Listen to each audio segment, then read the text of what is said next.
살아가면서 필요한 게 참 많이 있습니다. 돈 없으면 살기 힘들죠. 건강도 있어야 됩니다. 또 자리도 좀 존경받는 자리, 사랑받는 자리에 있으면 좋겠고, 그래도 저는 성도에게 있어서 정말 필요한 것은 평강이라고 생각합니다. 할렐루야. 이 평강은 구약은 샬롬이라고 불렀고 신약은 에이레네라고 했는데, 그냥 마음이 편안한 상태가 아닙니다. 이 평강은 전쟁을 종식한 승리의 함성과도 같은 것입니다. 전쟁을 승리로 끝내고 어떻게 소리를 치겠어요? 와! 아마 기나긴 전쟁이 끝나고 승리로 끝났을 때 정말 기쁘고 행복한 소리가 나올 것입니다. 그게 바로 하나님이 주시는 평강이라는 의미입니다.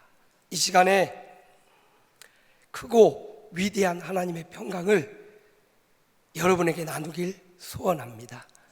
가르쳐 드릴게요. 제가 앞에서 하나님의 평강이 여러분에게 하면 여러분은 아멘 하시고 혼자만 받지 말고 옆에 있는, 좌우에 있는 집사님에게, 장로님에게, 권사님에게, 목사님에게 하시는 거예요.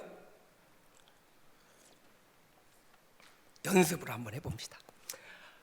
하나님의 평강이 여러분에게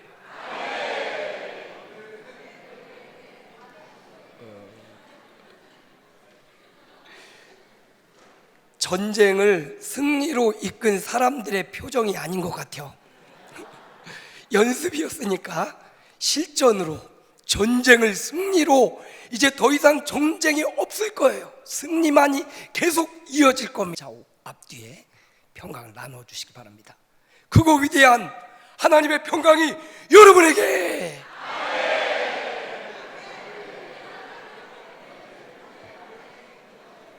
그렇습니다.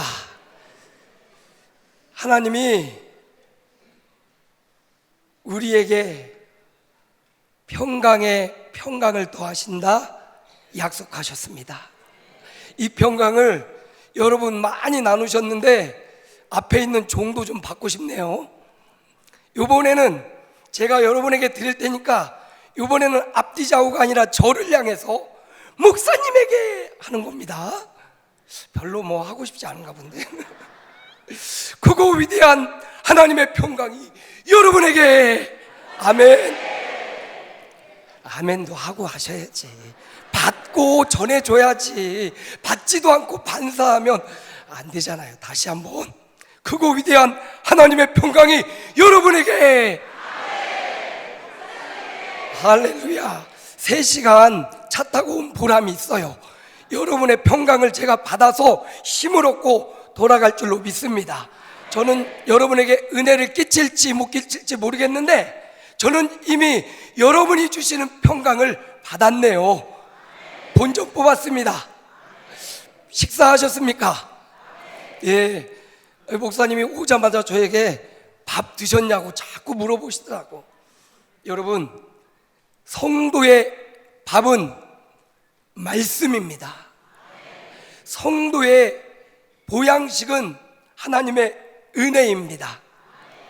뭐니 해도 특별식도 있고 외식도 있고 회식도 있고 뭐 여러 가지 간식도 있고 먹을거리가 많지만 우리를 살찌게 하고 우리를 힘있게 하는 것은 무슨 밥? 응? 에이, 너무 거룩하시네. 집밥. 집밥이 우리를 건강하게 하고 집밥이 우리를 튼튼하게 하지, 외식하고 특별식, 난생 처음 본 음식은 함부로 먹다가 그 다음날 고생합니다. 조심해서 먹어야 돼요. 여러분, 성도의 밥은 말씀이고 은혜입니다. 특히 우리 중앙장로교회 집밥, 그 집밥이 목사님의 말씀이 여러분을 튼튼하게 하고 건강하게 하고, 아멘이 안 나오네, 살찌우고 여러분을 평안하게 할 줄로 믿습니다. 늘 집밥 드셨으니까 오늘은 외식을 하는 거예요, 종을 통해서.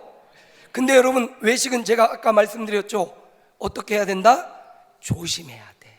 무조건 덥석 먹으면 문제가 생길 수 있으니까 골라서 잘 들으세요. 별로 골라서 은혜 받으시기 바랍니다. 목사님이 말씀한 거 좀 다른데 그러면 이건 제끼고 목사님의 말씀을 중심으로 해서 오늘 은혜 받는 재직 헌신 예배가 되시기를 주님의 이름으로 축복합니다.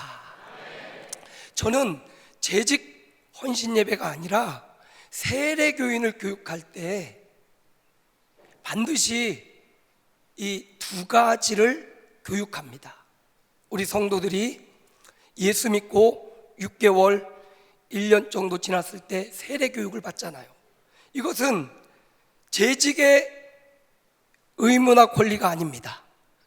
세례받는 성도들의 의무와 권리에 대해서 제가 세례 교육을 할 때 반드시 교육을 합니다.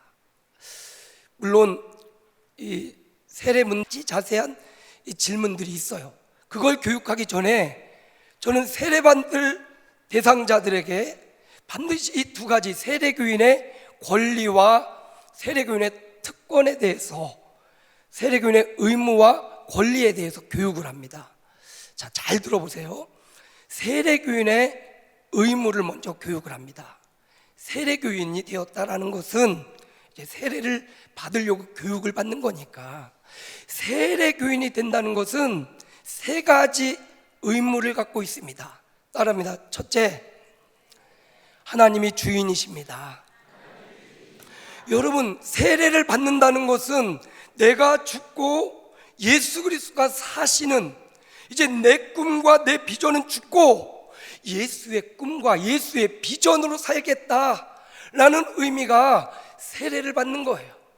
우리 인간은 물속에 들어가서 숨을 쉬지 않고 살 수 없습니다. 그런데 세례는 물속에 푹 잠기는 거예요. 우리는 약식으로 성부와 성자와 성령의 이름으로 세례를 주지만 본래 세례는 물속에 잠기는 것입니다. 그것은 죽는다라는 의미입니다. 세례 받는 것은 이제 내가 그리스도와 함께 죽음을 의미하고, 죽음으로 끝나면 안 되니까 죽은 후에 다시 사는데 주님과 함께 다시 삶을 의미합니다. 그래서 세례는 죽고 사는 의미가 있습니다. 그런데 이 죽고 사는 의미에 있어서 첫 번째 세례교인의 의무는 하나님이 주인이시다라는 그 확실한 믿음이 없이는 세례가 힘들어요. 여러분, 이것은 장로님의 의무도 아니고 권사님의, 집사님의 의무도 아니고 세례받는 세례교인의 첫 번째 의무, 하나님이 주인 되심을 인정하는 겁니다. 오늘 이 자리 저녁에 와서 예배하는 한 사람 한 사람, 하나님을 주인으로 인정하시기를 축원합니다. 하나님이 주인이시다라는 말씀은 창세기 1장 1절부터 시작됩니다. 한번 외워볼까요?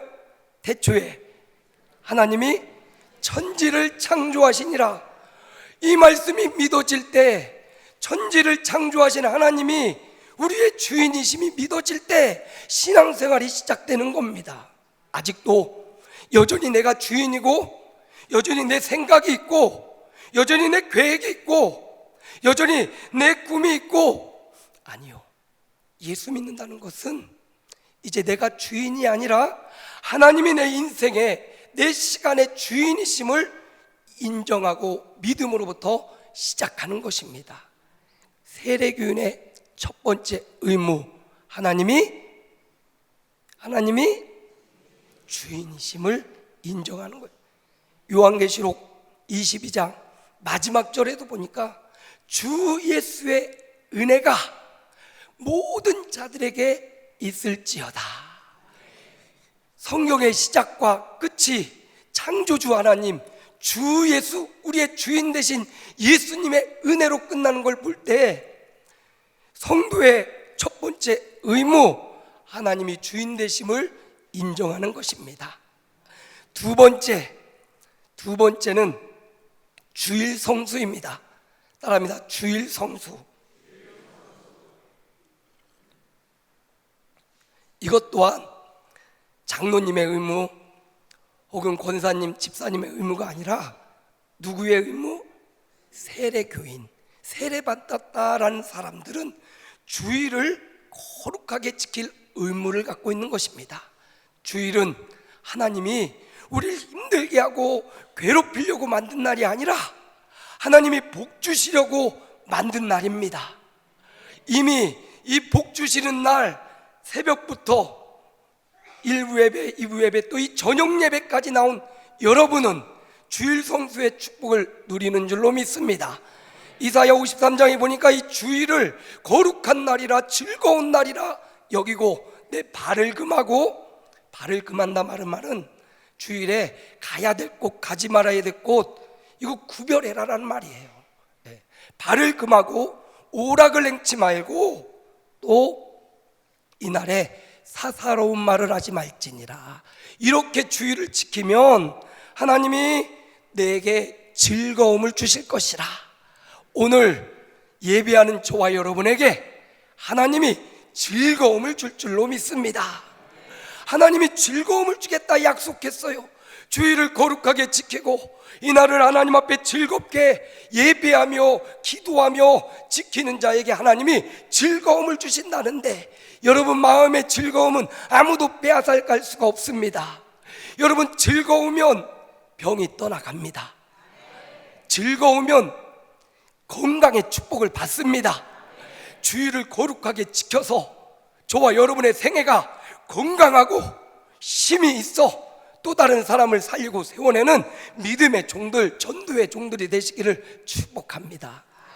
세 번째 세례교인의 의무는 7위에 복종하는 겁니다. 따라합니다. 7위에 복종하라. 교회의 다스림에 복종하는 겁니다. 히브리서 13장 17절에 보니까 너희를 인도하는 자들에게 순종하고 복종하라. 그렇지 아니하면 너희에게 아무 유익이 없느니라. 너희를 다스리는 자들에게 복종하라고. 그렇지 않으면 아무 유익이 없다라고 말씀합니다. 세례교인이 되었다는 것은 하나님의 말씀에 복종하고 또 교회의 다스림에 순종하는, 그것이 바로, 그리하면 역대하 20장 20절에 보니까 너는 여호와를 신뢰하라. 그리하면 견고히 서리라. 그 종 선지자들을 신뢰하라. 그리하면 형통하리라. 7위에 복종하면, 교회의 다스림, 하나님의 말씀에 복종하면 형통의 축복이 임하는 것입니다.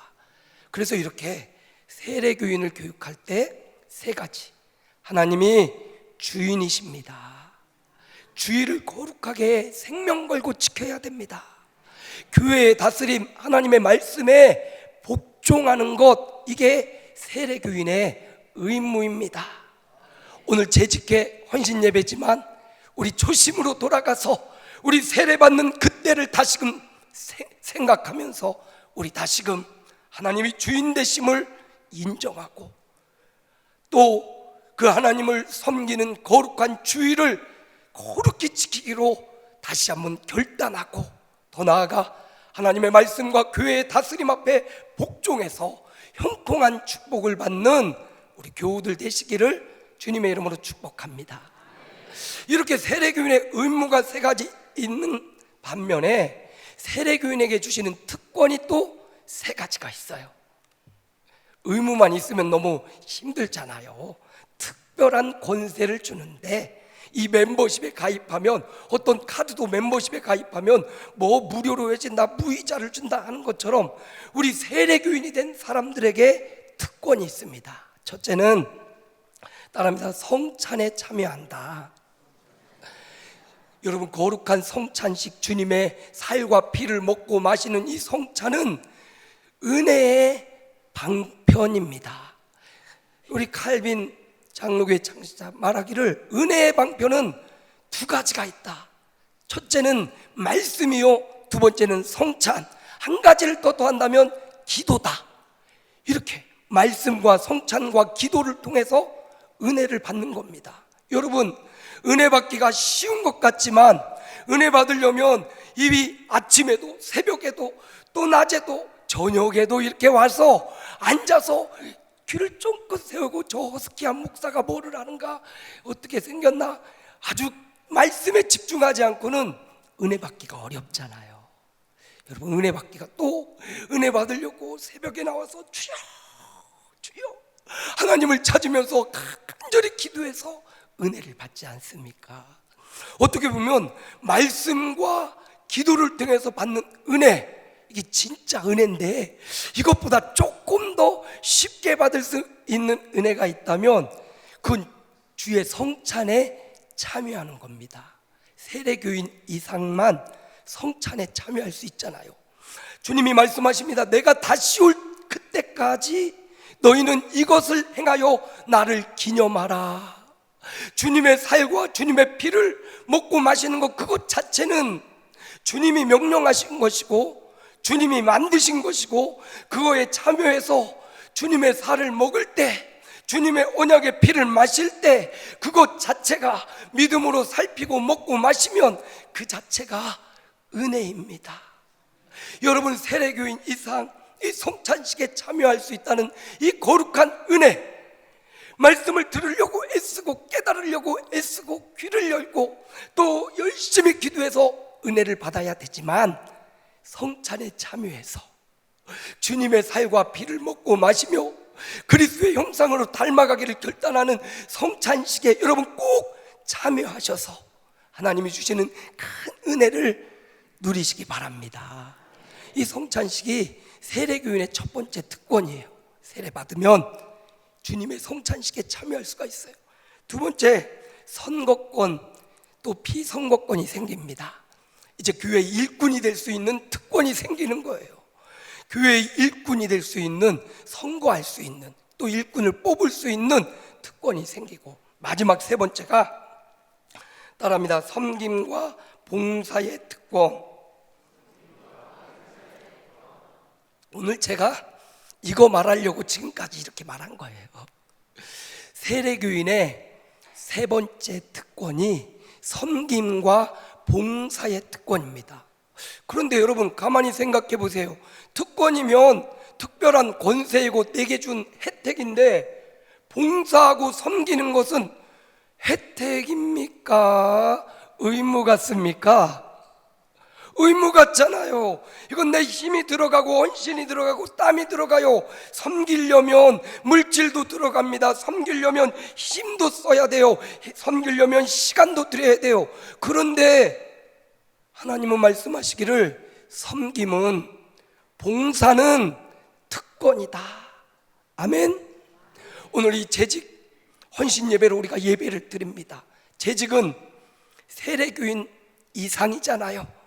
이미 재직은 일꾼으로 임명받은 사람들이고 교회를 돌보고 섬기는, 봉사하는 분들입니다. 그런데 이 봉사와 섬김은 성도의 의무가 아니라 성도의 특별한 권세라는 것입니다. 이 말씀을, 오늘 말씀을 통해서 제가 풀어가려고 합니다. 오늘 말씀을 보십시오. 1절 이하를 보면 오늘 예수님이 무엇하고 계십니까? 우리 1절을 함께 읽어볼까요? 그 후에 8장, 누가복음 8장 1절입니다. 함께 읽습니다. 그 후에 예수께서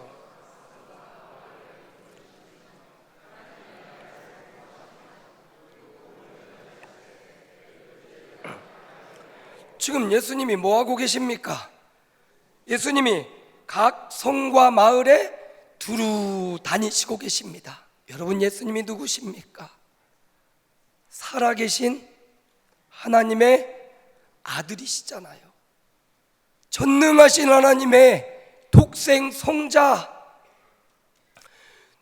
누구보다도 우리를 더 잘 아시고 하늘 보좌 영광을 버리고 이 땅에 오신 하나님의 아들 예수께서 지금 친히 그 이스라엘 땅 갈릴리 여러 해변의 지역을 두루 다니고 계시는 거예요.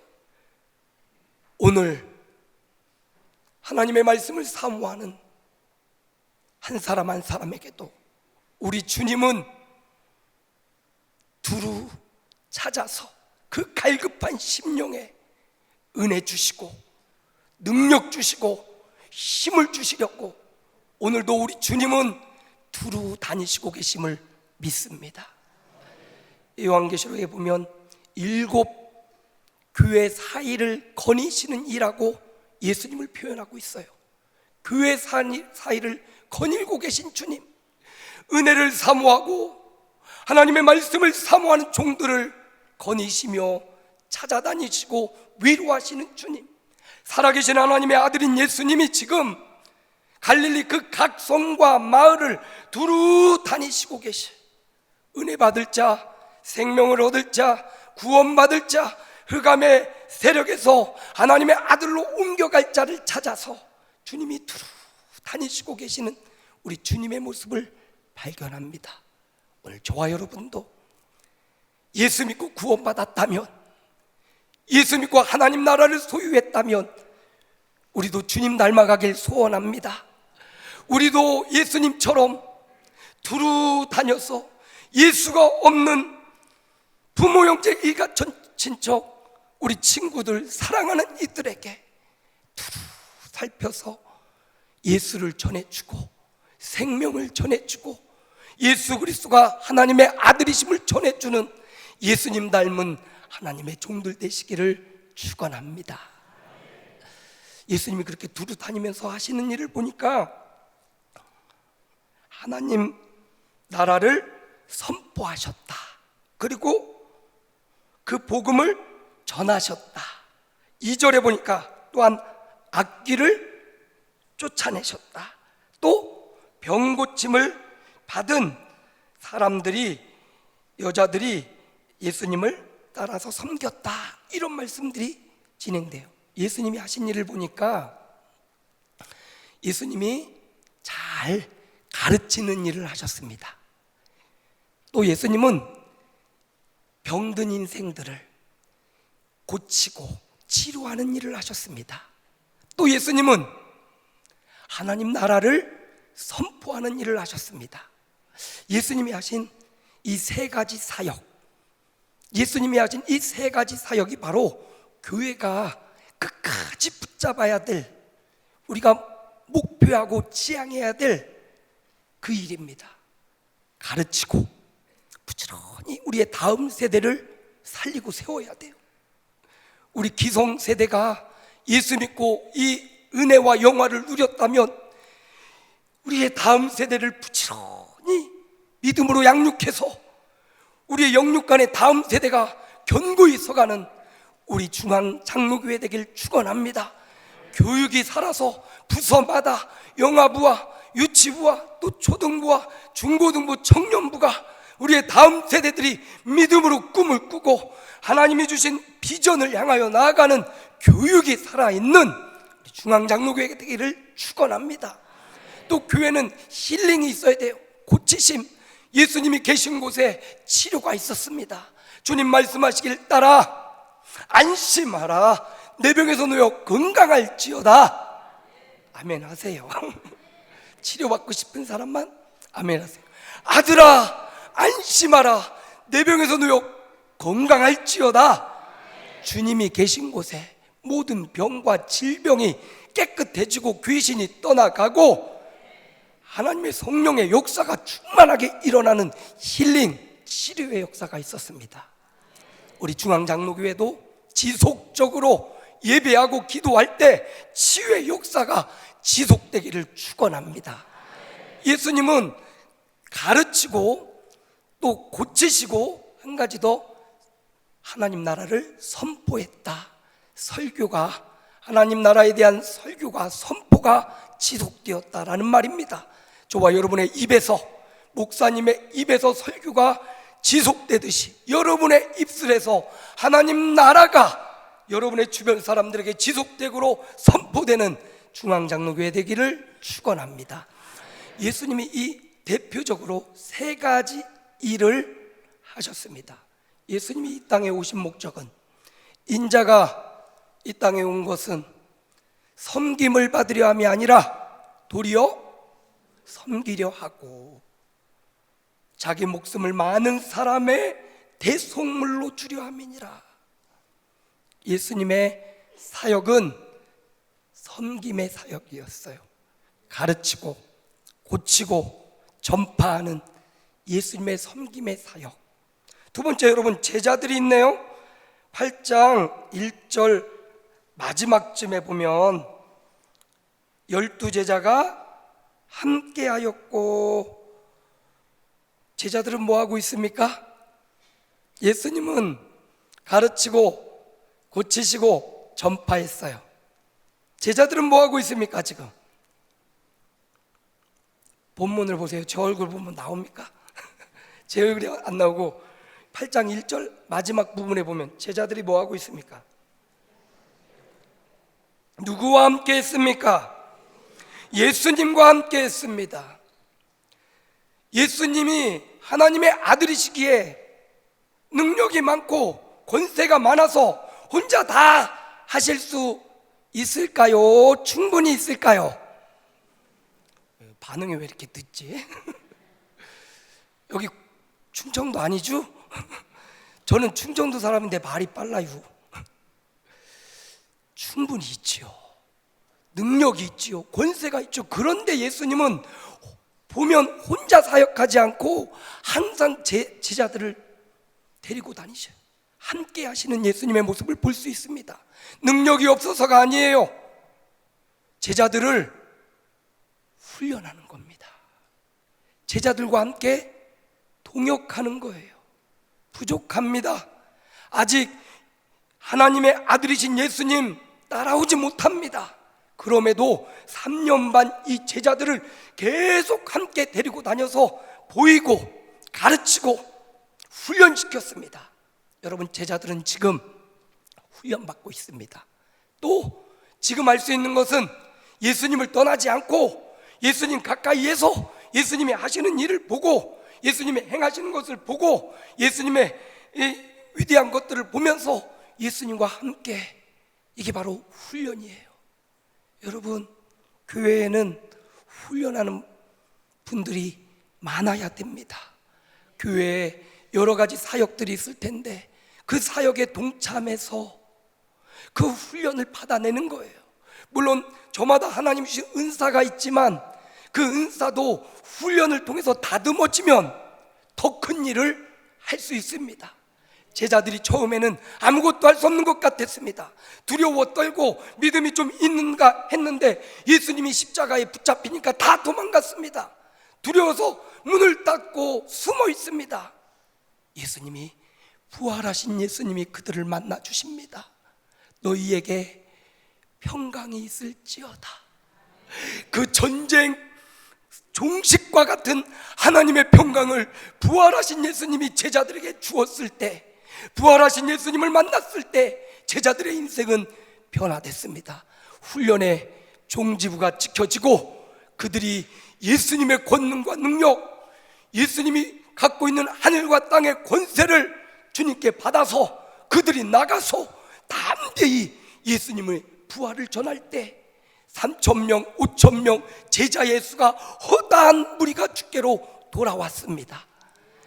만약 그들이 훈련받지 않았다면, 만약 그들이 이 교육에 참여하지 않았다면 그들이 이렇게 위대한 일을 행할 수 없었을 겁니다. 근데 그들이 위대한 스승이신 예수님 밑에서 3년 반 예수님의 말씀대로 때로는 시행착오를 겪기도 하고 때로는 물속에 붕덩 빠지기도 하고 때로는 예수님의 책망도 받아가면서 끝까지 그래도 예수님께 붙어서 한 사람의 나고자 가룟 유다 빼고는 끝까지 주님에 붙어서 훈련을 마치니까 그들을 통해서 생명의 역사, 능력의 역사, 치료의 역사, 평강의 역사, 부흥의 역사 왔던 것입니다. 우리 중앙장로교회 굉장히 많은 훈련들이 있는데 여러분 외면하지 마시고 그 훈련에 다 참여하셔서 그 훈련을 통해서 다듬어지고 주님의 귀중한 일꾼으로 주님께 쓰임받는 종들 되시기를 축원합니다. 또 한 사람들이 나옵니다. 2절 이하에서 보니까 제자들 말고 여인들이 나와요. 악기를 쫓아내심, 병 고침을 받은 어떤 여자들, 7 귀신 나간 막달라이라는 마리아, 헤롯의 청지기 구사의 아내 요한나, 수산나, 그리고 여러 여자가 함께하여 그들의 소유로 그들을 섬기더라. 여인들이 나옵니다. 이 여인들 은혜 받은 사람들이잖아요. 병 고침을 받은 사람들, 7 귀신 들려서 자신의 의지대로 삶을 살지 못했던 여인, 7 귀신 떠나가고 주님을 지극히 섬겼던 변화된 여인 막달라 마리아. 여인들은 지금 주님을 섬기고 있습니다. 은혜 받으면 섬기는 자가 되는 것입니다. 은혜가 넘치면 섬기고도 아무런 대가를 바라지 않습니다. 여러분, 저수지에 물이 많으면 아무 문제가 없어요. 근데 저수지 수위가 쭉 줄어들면 농번기 돼서 물 대고 뭐하고 그러면 그 저수지 안에 잠겨있던 지저분한 것들, 쓰레기들이 거기서 바닥이 막 드러날수록 더 지저분한 것들이 드러나요. 여러분, 인생 뭐 있습니까? 우리도 바닥 한번 보이면 늘 점잖은 인생도 뭔 일 하나 딱 만나서 바닥 한번 드러나면 지저분하고 그 누구라 할 거 없이 목사님도 마찬가지이고 장로님도 그렇고 집사님도 그렇고 뭐 일하다 보면 가끔 막 죄송합니다. 빡 돌아서 바닥 드러날 때 있잖아요. 여러분, 하나님 일하면서 바닥은 보이지 맙시다. 아멘. 은혜의 수위를 높입시다. 은혜가 떨어지면 바닥이 드러나요. 인생의 추악한 모습이 드러납니다.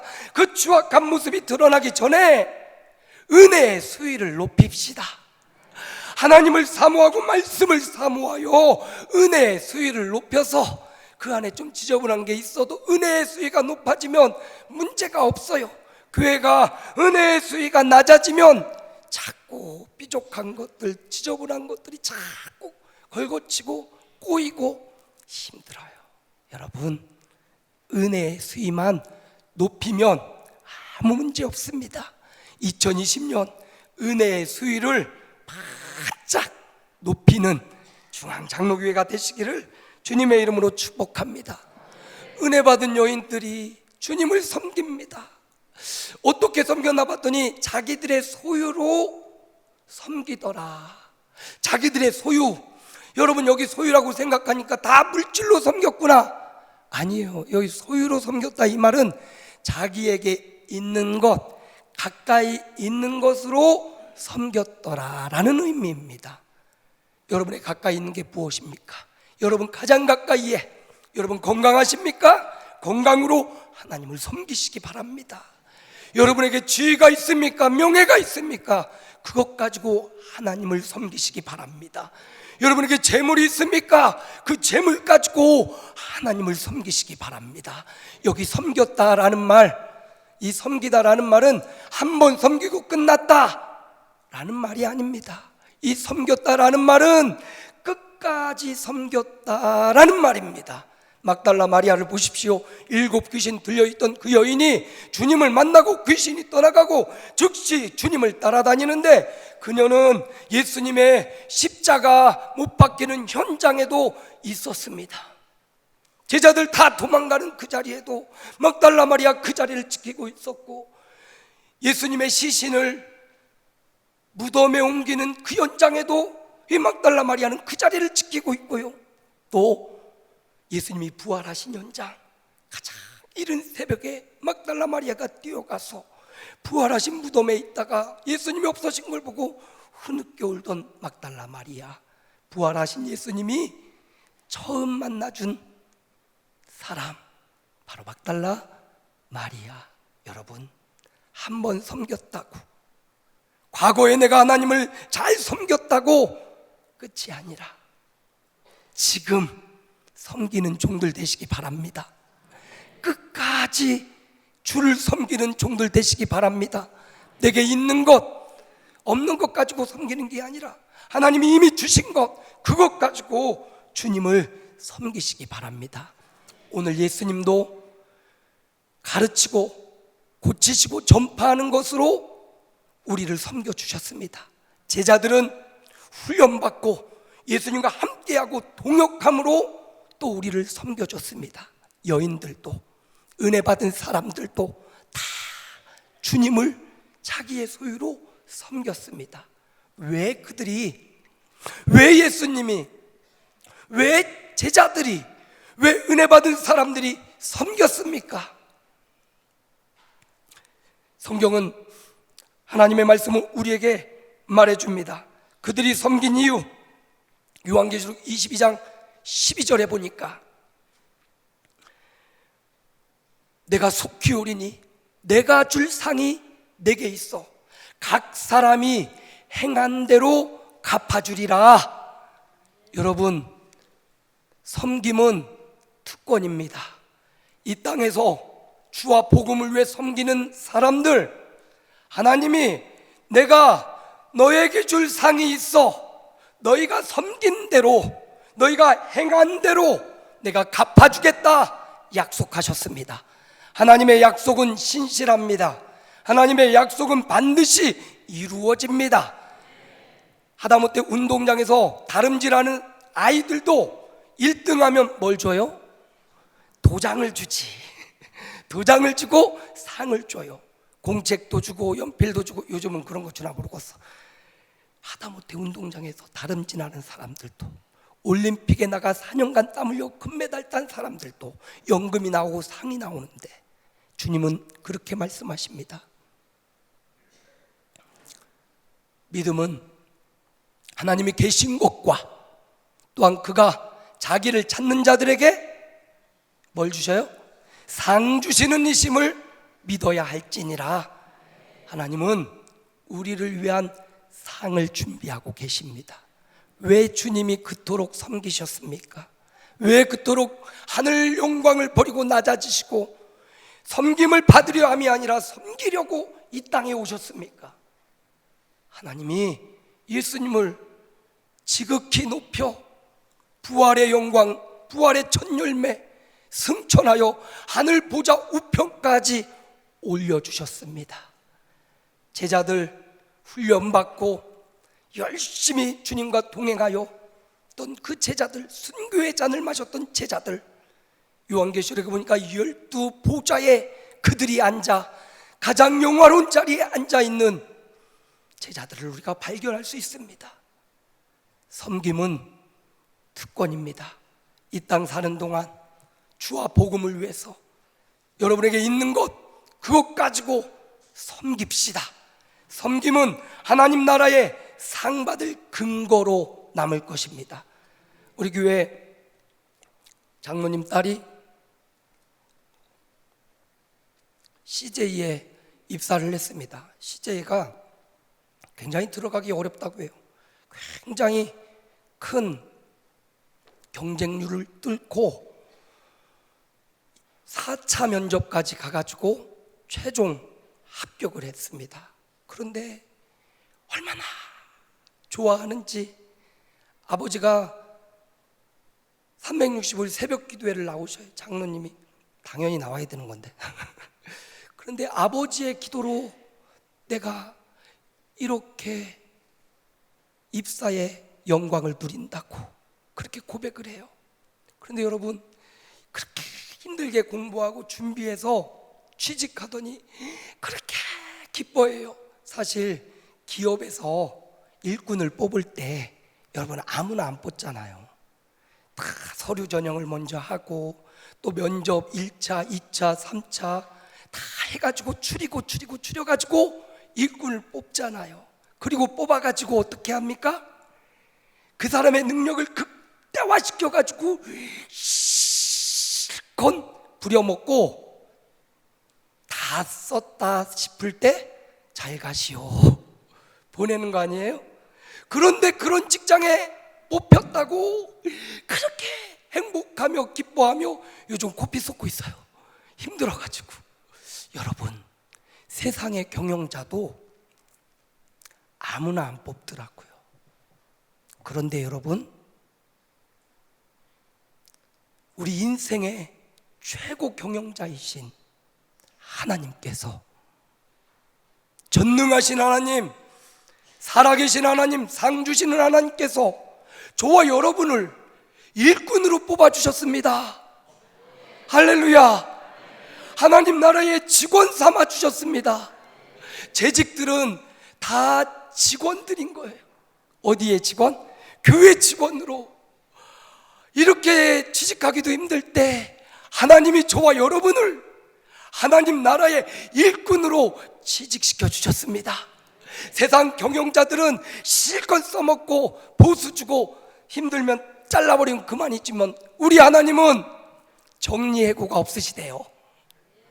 우리 하나님은 한번 뽑으면 끝까지 쓰신대요. 하나님이 쓰시겠다는데 난 나이가 많아서, 난 몸이 아파서, 난 시간이 없어서 그러지 맙시다. 우리 하나님 써주심에 감사합니다. 하나님이 나를 일꾼 삼아주신 이 특권, 그리고 하나님의 계산법은 이 땅의 경영자들은 그가 일한 대로 시급을 치고 월급을 주는데 하나님은 30배, 60배, 100배, 꼭 숫자적 의미가 아니라 너가 상상치도 못할 하나님 나라의 상, 내가 너희에게 줄 상이 있어. 각 사람이라고 말했어요. 부모님 덕에 내가 상 받는 거 아니고, 내 아내 덕에 내가 상 받는 거 아니고, 각 사람에게 그가 행한 대로 갚아주리라. 그러니 여러분, 분명히 믿습니다. 하늘의 상이 있습니다. 이 땅이 전부가 아닙니다. 이 땅에 고난받을 수도 있습니다. 의롭게 살아가면서 어려울 수 있습니다. 이 땅에 성공 못할 수 있습니다. 그럼에도 불구하고 하나님 나라의 일꾼으로서 성실하고 변함없이 주의 일을 하면 하나님 나라에서는 외면치 아니하시는 하나님께서 반드시 우리가 생각지도 못하는 은혜와 생각지도 못하는 귀하고 존귀한 것들로 상 주실 것입니다. 그러므로 섬김은 의무가 아니라 성도의 특권이고, 오늘 중앙장로교회 재직들의 특별한 권세입니다. 이 귀한 권세를 권사님이 해, 난 못해, 장로님이 해요, 그렇지 마시고 부족하지만 써주시니 감사합니다. 따라합니다. 써주시니 감사합니다. 그렇게 하나님이 주신 섬김의 특권을 이 땅 사는 동안 마음껏 활용하고 마음껏 일하시는 하나님의 종들 되시기를 주의 이름으로 축복을 드립니다. 살아계신 아버지 하나님, 은혜를 감사합니다. 부족한 종을 귀한 제단 위에 불러주시고 하나님의 말씀을 전하였습니다. 재직 헌신 예배를 통하여 하나님이 우리를 일꾼 삼아주신 이 거룩한 특권을 잃어버리지 말게 하시고, 주님도 섬기셨고 제자들도 섬겼고 은혜 받은 사람들이 섬겼듯이 은혜 받은 우리 중앙장로교회 온 교우들이 섬김의 특권을 누리게 하옵소서. 예수님의 이름으로 기도하옵나이다. 아멘.